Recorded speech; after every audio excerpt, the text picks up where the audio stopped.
Assalamu alaikum dear students, this is Sir Mohsin. I welcome you with another lecture. This is part 3.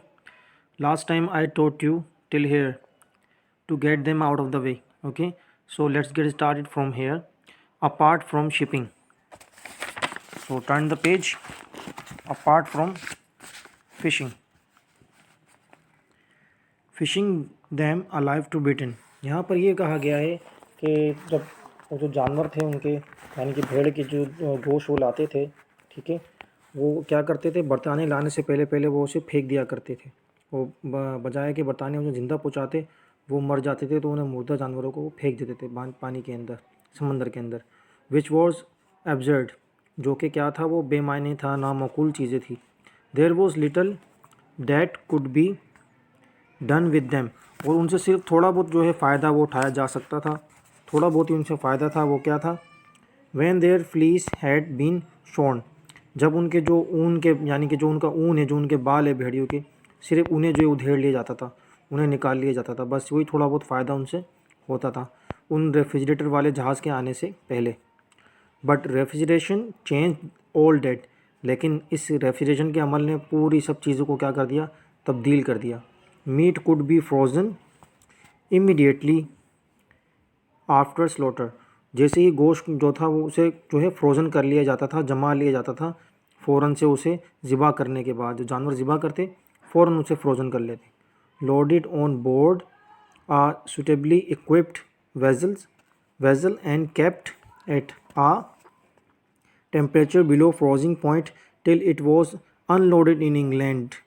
ठीक है, तो फिर क्या होता था कि फिर फ़ौरन से उसे लोड कर लिया जाता था कि बोर्ड के ऊपर, और उसको जो है जो इक्विप जो उसके आलात भरे हुए थे उस जहाज़ के अंदर, वो सारे सामान उसके अंदर टेम्परेचर उसके अंदर लगा दिया जाता था कि फ्रीजिंग पॉइंट हो जाए, कि तमाम उसको फ्रीजिंग पॉइंट पर उसको गोश्त को क्या करे, जमा दे वो, जब तक कि वो अनलोड ना हो जाए, इंग्लैंड तक ना पहुंच जाए, तब तक वो क्या हो जाए, यानी कि इंग्लैंड पर जाकर सामान ना उतर जाए, वो फ्रीजिंग पॉइंट पर रहते थे सारे गोश्त। इस तरह गोश्त क्या महफूज रहता था इंग्लैंड तक पहुँचने से पहले।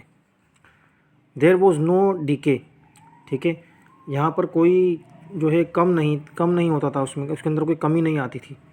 नो लॉस और फ्लेवर, यानी कि उस गोश्त के अंदर ना तो कोई कमी आती थी, ना तो कोई नुकसान होता था, ना कि उसको कोई फ्लेवर में कोई जायके में कोई नुकसान होता था। ठीक है, वैसा का वैसा फ्रेश रहता था वो गोश्त सारा।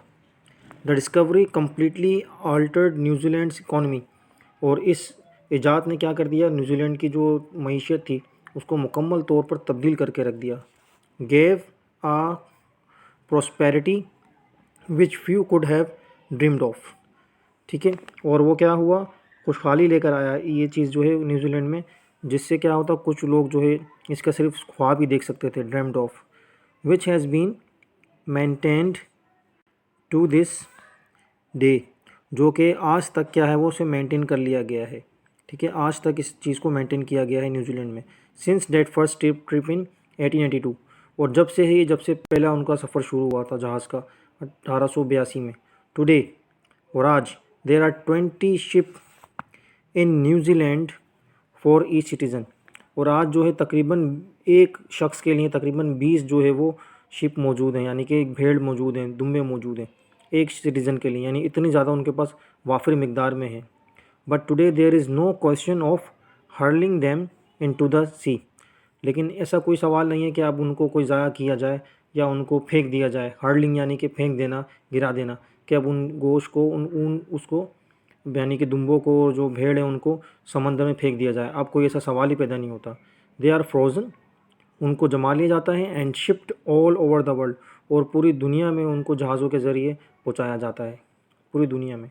द बेल कोलेमन रेफ्रिजरेटर, इसका नाम है रेफ्रिजरेटर का, was not the first to be invented, वो पहला नहीं था जो ईजाद किया गया।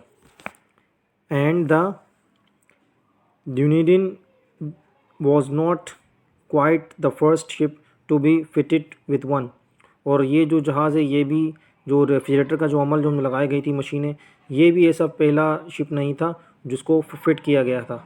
ठीक है, रेफ्रिजरेटर का जो अमल था जो उसको जमाता था, ये पहला जो अमल नहीं था उसे फिट किया जाता था। But because of enormous length of journey, लेकिन एक बहुत बड़ा जो लंबा सफ़र था इसकी वजह से, the huge part refrigerator ships were to play in the economy of New Zealand, लेकिन एक बहुत बड़ा जो हिस्सा था रेफ्रिजरेटर का जो कि शिप्स में लगता था, उसने जो है बहुत अहम किरदार अदा किया था न्यूजीलैंड की मईशियत में। This first voyage was the development of great significance.